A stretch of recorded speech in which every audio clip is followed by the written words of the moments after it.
बड़े ही अजीब लोग हैं, ना पूछा ना पाछा मुंह उठाकर चले आए और इतना बुरा नाश्ता लेकर आए। तौबा। वो अपनी बेटियों के घर आई थी खाला, किसी प्राइम मिनिस्टर से मिलने नहीं जो टाइम लेकर आते हैं। मैं तो बाजी की वजह से कह रही थी। और वैसे ये शहरियार और महरोज ने क्या किया, क्या जरूरत थी वैसे? जब बाजी ने इजाजत नहीं दी थी तो उन्हें इजाजत देने की क्या जरूरत थी? देखें, मम्मी ऑलरेडी बहुत गुस्से में है, प्लीज उन्हें और मत भड़काएं। ये क्या बदतमीजी है आफान? तुम बार बार अम्मी को टोक क्यों रहे हो? तमीज भूल गए हो? चुप रहो आयमा, छोड़ो। और अफान, मैं बाजी को भड़का रही हूं? सुन रही हैं आप बाजी? सुन रही हैं? हाँ, सुन रही हूँ। अभी वो दोनों लड़कियां घर आई हैं और इन तीनों ने माँ और खाला को बातें सुनाना शुरू कर दी, खुद से फैसले करने लगे हैं। मम्मी, ऐसा नहीं है। आपका शफीक अंकल और उनकी वाइफ के साथ रवैया बहुत ज्यादा बुरा था। तो और क्या करती? फूलों के हार लेकर इस्तकबाल करती उनका। मम्मी, कम से कम वहां पे ठीक से बात तो करती हैं आप। मुस्तकिल आपका मूड खराब था। अफान, चले जाओ यहाँ से। गैरों के लिए अपनी माँ के साथ बदतमीजी कर रहे हो तुम। वो लोग गैर नहीं है मम्मी, आप हमारे रिश्तेदार हैं। रिश्तेदार? वो दो कौड़ी के लोग। शादी हो गई, बात खत्म।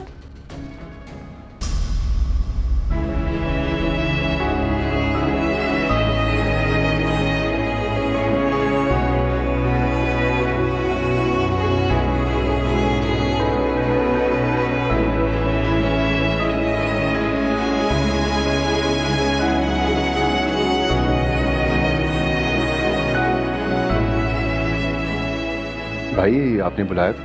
Everything alright? शहरियार, जो मैं तुमसे पूछने लगा उसका सच सच जवाब चाहिए। पूछे भाई, क्या पूछना? मम्मी ने एनी से, उसके घर वालों से मेरी बीमारी के बारे में छुपाया। ऐसा तो कुछ नहीं किया मैंने।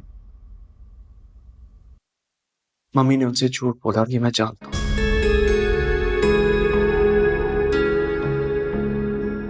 एनी को, उसके घर वालों को, मुझे, हम सबको धोखा दिया उन्होंने। लेकिन सवाल ये कि क्या तुम्हें इस बात का पता था कि नहीं? शहरियार, मैं तुमसे पूछ रहा हूं कि तुम्हें पता था कि नहीं?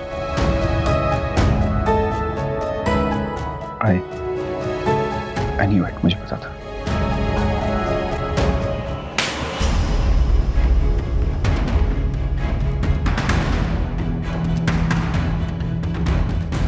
भाई, are you okay?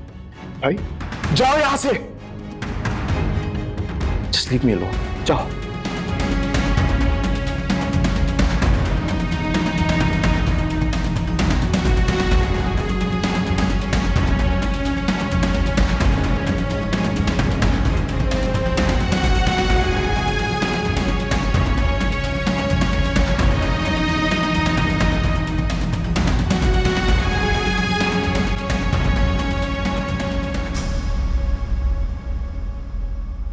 अरे, मैं अपनी ज्वेलरी वहां ड्रेसिंग टेबल पर ही भूल आई हूँ। उठाने ही याद नहीं रहा मुझे। लापरवाही की हद है अमन। अम्मी, जल्दी जल्दी मैं भूल गई ना, ख्याल ही नहीं रहा मुझे। बाबा प्लीज आप गाड़ी मोड़ लीजिए। अच्छा बेटा, परेशान मत हो, मोड़ लेते हैं आगे से गाड़ी। तुम ऐसा करो, शहरियार भाई को फोन करके बोल दो, वो उठा लेंगे। अरे वो खुद लापरवाह हैं, वरना मैं उनसे कह देती कि कल वो मुझे दे जाएं। समझ नहीं आ रहा। तुम शहरियार को फोन कर दो कि तुम ज्वेलरी लेने के लिए आ रही हो, जब तक वो संभाल के रखे ज्वेलरी को। जी अम्मी, मैं फोन करके कह देती हूँ उनसे। लेकिन भाभी, मेरी बात समझने की कोशिश करें।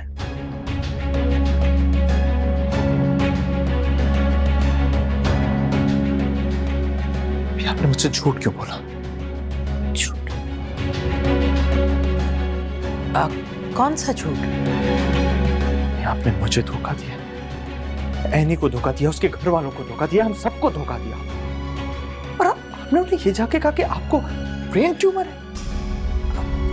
नहीं नहीं बेटा, ऐसा तो मैंने कुछ नहीं कहा। जरूर तुम्हें गलत फहमी हुई है। ये किसने कहा तुमसे? जरूर शहरयार ने कहा होगा। तुम इसकी बातों पर यकीन मत किया करो, इसकी तो आदत है फजूल बोलने की।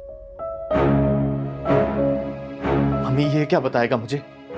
ये तो खुद आपके साथ शामिल है सब में, और जो जो इस घर में जिसको इस बात का पता था ना, वो सब शामिल है। सबने धोखा दिया मुझे, सबने झूठ बोला। ऐसी कोई बात नहीं है महरोज बेटा, तुम्हें जरूर कोई गलत फहमी हुई है। गलत फहमी नहीं हुई मुझे, अफसोस तो सिर्फ इस बात का कि सब में आपने एक लड़की की जिंदगी बर्बाद कर दी। और वो क्या समझ रही है? वो तो मुझे झूठा धोखेबाज समझ रही है ना। बेटा मैंने ये सब तुम्हारी खुशी के लिए किया। मैं तुम्हें खुश देखना चाहती हूँ, तुम्हें दुल्हा बना देखना चाहती थी।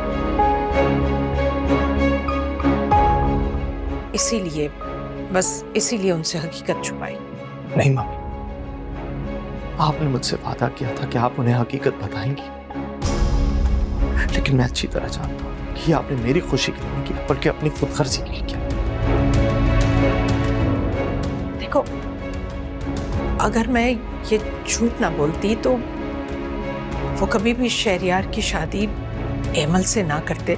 तुम खुद सोचो, अगर उन्हें पता चल जाता कि तुम्हें ब्रेन ट्यूमर है, तो क्या वो एमल की शादी शहरयार से करते? कभी भी नहीं।